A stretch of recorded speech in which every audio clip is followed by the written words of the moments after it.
اللہ رب العالمین نے ہر خیر اور شر کی وضاحت کر دیا ہے قرآن مجید کے ذریعے، اور مزید ڈیٹیل اور تفصیل امام کائنات، رہبر اعظم، قائد اعظم، اعلیٰ حضرت، حکیم الامت محمد رسول اللہ صلی اللہ علیہ وسلم نے بھی ہر اچھی بات امت کو بتا دیا ہے اور ہر بری باتوں سے امت کو آگاہ کر دیا ہے۔ ٹھیک ہے، دیکھیے محمد رسول اللہ صلی اللہ علیہ وسلم نے خود بیان فرمایا کہ میری امت ستفترق امتی 73 فرقہ، کہ میری امت 73 فرقوں میں بٹ جائے گی۔ ایک پوری حدیث ہے، اس کا آخری ٹکڑا ہے، تو کلھا فی النار الا واحدہ، اس میں سارے جہنم میں جائیں گے، صرف ایک جنت میں جائے گا، ایک فرقہ۔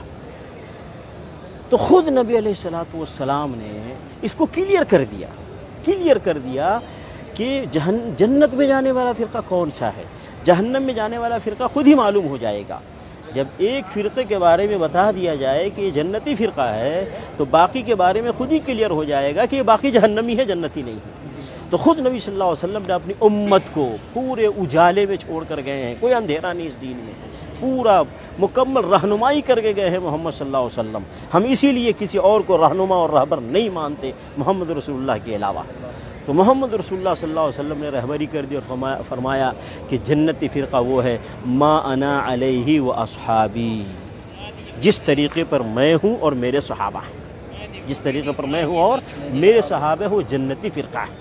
نبی علیہ السلام نے ایک علامت بتا دی، ایک پہچان بتا دی، اور یہ صحابہ کرام سے لے کر قیامت کی صبح تک کے لیے علامت اور پہچان ہے۔ کیا مطلب؟ کہ نبی علیہ السلام نے اپنے قول سے، نبی علیہ السلام نے اپنے فعل سے، اور صحابہ کرام نے اس دین اسلام کو سمجھ کر اس دین اسلام پر جیسے عمل کیا ہے، ویسے ہی جس نے اس دین اسلام کو سمجھا اور عمل کیا، ایک ہے اللہ کے نبی صلی اللہ علیہ وسلم قول اور فعل کے مطابق، اور دوسرا صحابہ کرام کے عقیدے اور عمل کے مطابق جو ہوگا وہ جنتی فرقہ ہے۔ کلیئر ہو گیا۔ اب ہر آدمی دیکھے، میں آپ کو مثالیں دیتا ہوں۔ ایک آدمی کہتا ہے محرم میں تعزیہ مناؤ، ٹھیک ہے، کوئی کہتا ہے نہیں منانا چاہیے، تو اب فیصلہ کہاں سے ہوگا؟ اور رسول اللہ صلی اللہ علیہ وسلم کی زندگی دیکھتے ہیں، صحابہ کرام کی زندگی دیکھتے ہیں، کیا محرم کا تعزیہ ملتا ہے نبی صلی اللہ علیہ وسلم صحابہ کی زندگی میں؟ اگر نہیں ملتا ہے تو اس کا مطلب ہے تعزیہ نہ منانے والے، ماتم نہ کرنے والے، یہ جنتی فرقہ ہے۔ کیوں؟ کہ نبی صلی اللہ علیہ وسلم اور صحابہ کے راستے پر ہے۔ ایسے ہی ربیع الاول کا مہینہ آتا ہے، کوئی کہتا ہے عید میلاد النبی مناؤ، کوئی کہتا ہے عید میلاد النبی نہ مناؤ۔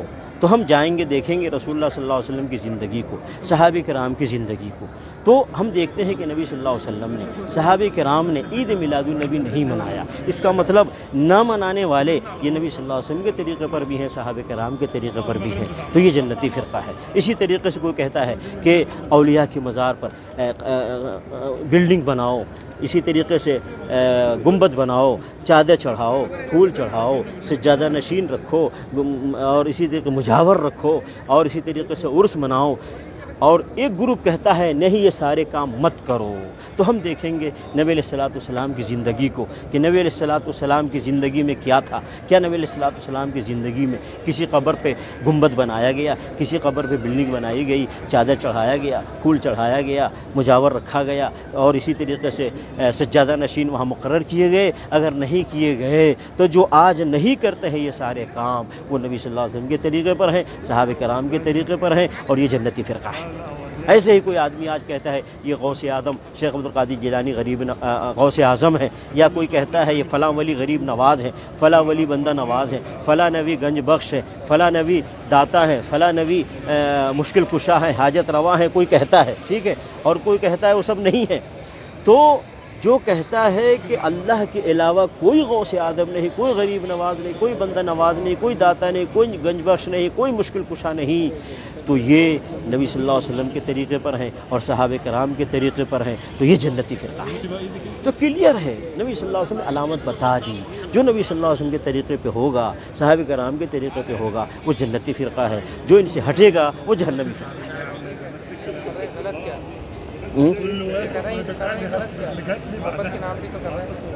دیکھیے، اسلام اللہ کے حکم اور محمد رسول اللہ صلی اللہ علیہ وسلم کے طریقے پر پابندی کا نام ہے، کہ جو حکم اللہ کی طرف سے آیا ہے، جو طریقہ محمد صلی اللہ علیہ وسلم ثابت ہے، ہمیں اس کی پابندی کرنی ہے۔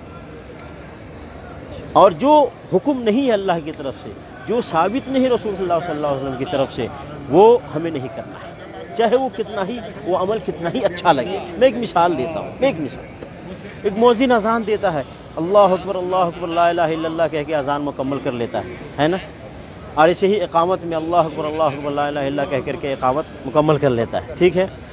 اب ایک دن مؤذن صاحب اذان دیتے کہتے اللہ اکبر لا الہ الا اللہ محمد رسول اللہ، اقامت کہتا ہے اللہ اکبر لا الہ الا اللہ محمد رسول اللہ، اذان بھی مکمل کرتا ہے، اقامت بھی مکمل کرتا ہے۔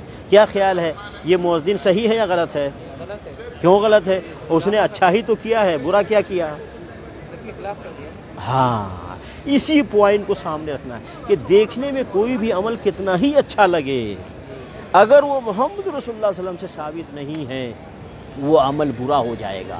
تو لا الہ الا اللہ کے ساتھ محمد رسول اللہ کہنا یہ برا نہیں ہے، لیکن اس موقع پر محمد